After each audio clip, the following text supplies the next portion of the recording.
विदेश पहुंचा चुड़ैल का भूतिया परिवार। माँ, आखिरकार हमारा सपना पूरा हो ही गया विदेश आने का। अब तो यहाँ हम तहलका मचा देंगे। सबकी नाक में दम करेंगे। बाबा वो देखो, वो वहाँ पर अंग्रेज का बच्चा आइसक्रीम खा रहा है। मुझे भी आइसक्रीम खानी है। अरे तो बेटा किस बात की देरी, जा खा ले ice cream.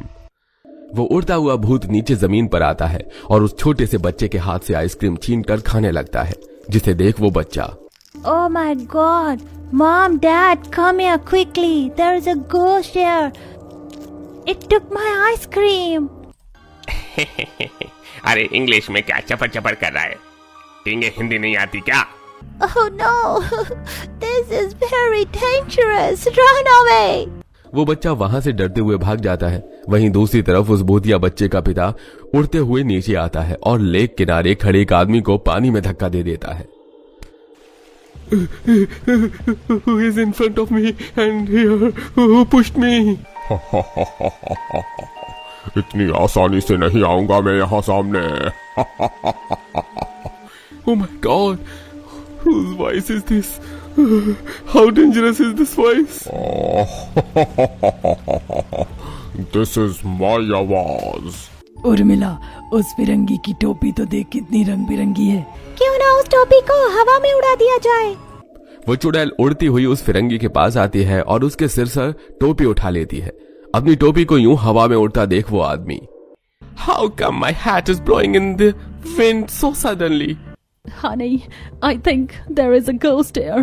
Look how many strange incidents are happening around. I'm so scared. Let's get out of here. ऐसे कैसे जाओगे? यहाँ से हम किसी को नहीं जाने देंगे। सबको परेशान करके रख देंगे। आखिरकार ये चुड़ैल भूतिया परिवार था कौन, जो यहाँ विदेश में इस तरह लोगों को परेशान कर रहा था? आइए इसे जानने के लिए कहानी में थोड़ा पीछे चलते हैं।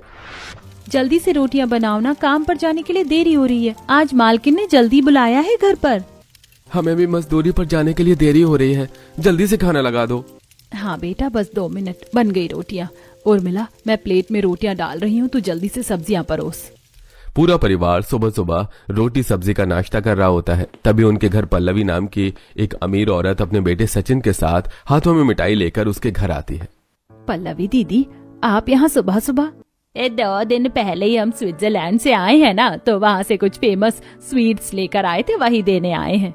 चाची, आप स्विट्जरलैंड गई थी? वो तो बहुत खूबसूरत जगह है ना। पता है, मेरा भी एक सपना है कि एक बार मैं वहाँ जरूर जाऊँ। उर्मिला दीदी, सपना हैसियत के हिसाब से देखना चाहिए। हमारे पास इतना पैसा है कि हम हर साल में 3-4 ट्रिप तो विदेश की मार लेते हैं। लेकिन आपने अपनी कंडीशन देखी है? लोगों के घरों में बर्तन धोकर मजदूरी करके तो आप अपना गुजारा चलाते हैं। लगता है आपने वो कहावत नहीं सुनी, जितनी चादर हो उतने ही पैर फैलाने चाहिए। मेरा बेटा सही कह रहा है। तुम्हारी दिल्ली से मुंबई जाने की हैसियत है नहीं और सपना विदेश घूमने का है। ये लो मिठाई पकड़ो और इससे काम चलाओ। इतना कहकर पल्लवी और सचिन वहां से चले जाते हैं।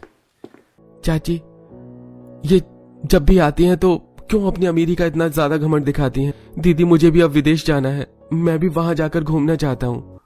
विदेश घूमने का तो मेरा भी सपना है, लेकिन हमारे पास इतने पैसे नहीं हैं और ना ही हमारी इतनी हैसियत है। अगर हम चाची को भी बोलेंगे तो वो भी हमें विदेश लेकर नहीं जाएंगे, उल्टा हमारी गरीबी का मजाक बनाएंगी।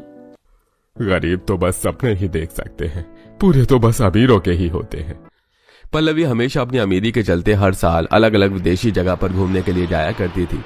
यही ये गरीब परिवार बस पल्लवी के परिवार के अलग अलग विदेश में ली हुई फोटो और वहां से लाई हुई थोड़े बहुत खाने पीने के सामान को ही खाकर खुश हो जाया करते थे। आइए आइए और अपनी किस्मत आजमाइए, सिर्फ 20 रुपए में लॉटरी की टिकट ले जाइए, आइए आइए। अरे अंकल, आप ये लॉटरी की टिकट बेच रहे हैं क्या? सच में कोई लॉटरी खुलेगी भी? वो तो किस्मत की बात है, अगर तुम्हारी किस्मत में होगा तो जरूर खुलेगी। लॉटरी सिर्फ 20 रुपए का टिकट है, ये एक बार लेकर आजमा लो। ध्रुव की जेब में 20 रुपए ही पड़े थे और वो दुकान वाले से एक लॉटरी का टिकट ले लेता है। एक हफ्ते बाद जब लॉटरी का नंबर रिवील होता है तो ध्रुव लॉटरी जीत चुका था और इस टिकट में ध्रुव और उसके पूरे परिवार को विदेश घूमने का मौका मिला था। ध्रुव, मेरे भाई, तूने अब तक पूरी जिंदगी में सबसे अच्छा काम किया है। अब तो सिर्फ घूमने के सपने देख रहे थे, लेकिन तूने तो सपने को पूरा कर दिया। टिकट पासपोर्ट सब कुछ कंपनी वाले ही करेंगे। अरे हमें तो बस अब यहाँ जाने की तैयारी करनी है।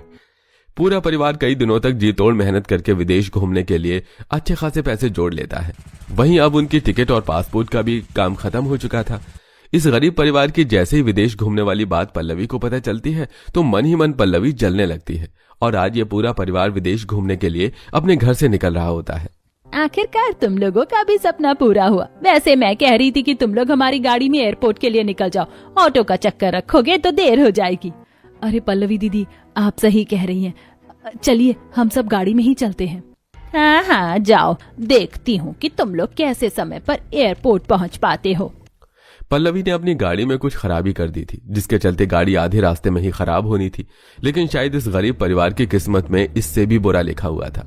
रास्ते में चलते चलते गाड़ी का अचानक ब्रेक फेल हो जाता है और इस गाड़ी का इतना बुरा एक्सीडेंट होता है कि गाड़ी में बैठा कोई भी नहीं बचता और देखते ही देखते यह पूरा गरीब परिवार चुड़ैल और भूत बन जाता है। हम गरीब का आखिरकार विदेश घूमने का सपना पूरा ही होने वाला था, लेकिन हम लोग मर गए। हमारा ये सपना जरूर पूरा होगा माँ, चुड़ैल और भूत बनकर ही सही, लेकिन हम लोग विदेश जरूर जाएंगे। अपनी शक्तियों का इस्तेमाल करके पूरा चुड़ैल परिवार पलक झपकते ही विदेश पहुंच जाता है और अब वो यहाँ पहुंचकर वहाँ के लोगों को परेशान करने का एक मौका नहीं छोड़ते। इस म्यूजियम में कितनी ज्यादा शांति है, इतनी शांति मुझे अच्छी नहीं लग रही। तो क्यों ना इस शांति को भंग किया जाए। इतना कहकर उर्मिला और ध्रुव म्यूजियम में रखी हुई मूर्तियों को तोड़ने लगते हैं और आसपास की चीजों को भी गिराने लगते हैं, जिसे देख म्यूजियम में मौजूद लोग इधर उधर भागने लगते हैं।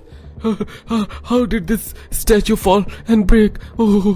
वॉचमैन जैसे ये कहता है वैसे ही ठीक उसके बगल में खड़ी मूर्ति उर्मिला तोड़ देती है। Who's breaking these statues? Come forward. Who's here for me? ये सब देख वॉचमैन इतना डर जाता है कि वो भाग जाता है और पूरा परिवार बहुत भयानक हंसी के साथ हंसता हुआ म्यूजियम से निकलने के बाद अब वो एक फाउंटेन के पास जाते हैं जहां पर लोग बैठकर पिक्चर क्लिक कर रहे थे। This view is so beautiful, what a nice picture, I am getting it. यह आदमी फाउंटेन के पास अपनी फोटो क्लिक कर रहा था कि तभी मिथिलेश फाउंटेन में इतनी तेज छलांग मारता है कि सारा पानी उस आदमी पर आ जाता है। Who did this? Who made me completely wet? पूरा चुड़ैल परिवार कभी किसी पर पानी फेंक रहा था तो कभी किसी की आइसक्रीम और पॉपकॉर्न छीन रहा था, जिससे फाउंटेन के आसपास मौजूद लोग वहां से भाग जाते हैं। धीरे धीरे कर यह पूरा चुड़ैल परिवार उन विदेशी के लोगों को काफी परेशान करता है। It seems like there is a ghost here. Don't do anything to me. I'm leaving from here. Mommy! विदेश के लोग भी डर लगने पर माँ को ही बुलाते हैं। अलग अलग जगह लोगों को परेशान करने के बाद अब वो एफिल टावर के पास आ जाते हैं और वहां पर मौजूद लोगों को परेशान करने लगते हैं। सभी काफी परेशान होते हैं और अब वो भूतिया परिवार सबके सामने आकर सबको डराने लगता है, जिससे विदेशी लोग काफी डर जाते हैं। लेकिन वहीं एफिल टावर के पास एक इंडियन कपल भी था, जिसे देख अभी सब उनके पास आते हैं। यहाँ विदेश में इतनी देर से हम सिर्फ विदेशी लोगों को परेशान कर रहे थे, अब अपने देश के लोगों को परेशान करते हैं। विदेश में अपने देश के लोगों को परेशान करने का अलग ही मजा है। जैसे वो भूतिया चुड़ैल परिवार उन दोनों पति पत्नी के पास जाता है तो अचानक झटका खाकर दूर नीचे गिर जाता है। हमारे गले में भगवान शिव का ये लॉकेट है, इसके सामने तो तुम क्या, अगर कोई पिशाचनी या डायन भी आ जाए तो भी हमारा कुछ नहीं बिगाड़ सकती। कौन हो तुम चुड़ैल और भूत, और क्यों विदेश में इन लोगों को परेशान कर रहे हो? बताओ, वरना हम तुम्हें नहीं छोड़ेंगे। हमारे साथ जो हुआ ये उसके सामने तो कुछ भी नहीं है। क्या गलती थी हमारी? हम तो बस अपने एक छोटा सा सपना ही पूरा करना चाहते थे ना, विदेश घूमने का। वो सारे चुड़ैल और भूत उन दोनों पति पत्नी को सारी हकीकत बताते हैं, जिसे सुन, आप लोगों के साथ जो हुआ बहुत गलत, लेकिन इसका मतलब ये नहीं कि आप इन लोगों को परेशान करें। आपके साथ जो हुआ उसका इंसाफ आपको जरूर मिलेगा। पंकज कनिका जल्दी से इंडिया जाने की टिकट बुक करते हैं और फ्लाइट में बैठकर सीधा इंडिया आ जाते हैं। वहीं वो चुड़ैल और भूतिया परिवार भी इंडिया आ जाता है और वो सब सीधा पल्लवी के घर जाते हैं। कनिका और पंकज सारी सच्चाई बता देते हैं। आप लोगों की एक छोटी सी गलती से एक पूरा परिवार खत्म हो गया। आखिर क्या गलती थी इनकी? अपनी मेहनत से, अपनी किस्मत से वो लोग विदेश जा रहे थे, लेकिन फिर भी अपनी जलन के कारण आपने उनकी जिंदगी खत्म कर दी। आप लोग मुझे माफ कर दीजिए, मैं तो बस ये चाहती थी इन लोगों की फ्लाइट मिस हो जाए। मैं नहीं चाहती थी कि इन लोगों को कुछ हो, लेकिन मेरी वजह से इन लोगों के साथ क्या हो गया? मुझे माफ कर दीजिए। पल्लवी अब अपने परिवार और कनिका पंकज के साथ मिलकर उस पूरे परिवार के लिए मुक्ति पूजा करते हैं, जिससे वो सभी को मुक्ति मिल जाती है और आखिरकार उनका विदेश घूमने का सपना भी पूरा हो जाता है।